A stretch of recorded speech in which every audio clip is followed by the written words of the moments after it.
चलो Ayodhya Dham Ayodhya Dham Ayodhya Dham. Shri Balaji tours and travels आयोजित उत्तर भारत तीर्थयात्रा।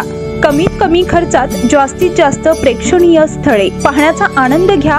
आरामदायी स्लीपर बस प्रवास 10 दिवसांसाठी प्रति सीट 9,999 रुपयामध्ये। तीर्थयात्रेतील प्रेक्षणीय स्थळे श्री कोळाई देवी दर्शन, अयोध्या, काशी, प्रयागराज व इतर 11 श्री क्षेत्र। दक्षिण भारत तीर्थयात्रा बुकिंग सुरू।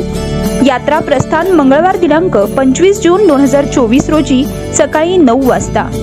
संपर्क श्री विठ्ठल महामुनी, मोबाईल नंबर 9850 81 33 02, 9970 44 19 95, 9665 87 61 31। काल पुण्यश्लोक अहिल्यादेवी होळकर यांची 299वी जयंती संपूर्ण जिल्ह्यात मोठ्या उत्साहात साजरी करण्यात आली। नगर शहरात मोठी मिरवणूक काढण्यात आली होती। याच वेळी शहरात प्रवेशबंदी असलेले अवजड वाहन कंटेनरने अमरधामकडून शहरात प्रवेश केला। या कंटेनरमुळे ट्रॅफिक जाम झाली व त्याला अरुंद रस्त्यामुळे निघायला पण मोठी समस्या निर्माण झाली। महत्त्वाचे म्हणजे शहरातील प्रत्येक प्रवेशद्वारावर पोलीस बंदोबस्त असताना हा कंटेनर शहरात आला कसा? एखादा मोठा अपघात झाला की पोलिसांचे डोळे उघडतात, तेवढ्यापुरती कारवाई केली जाते। लोक विसरले की पहिले पाढे 55। पोलीस प्रशासन एखाद्या मोठ्या अपघाताची वाट पाहत आहेत का, असा प्रश्न यामुळे निर्माण होत आहे।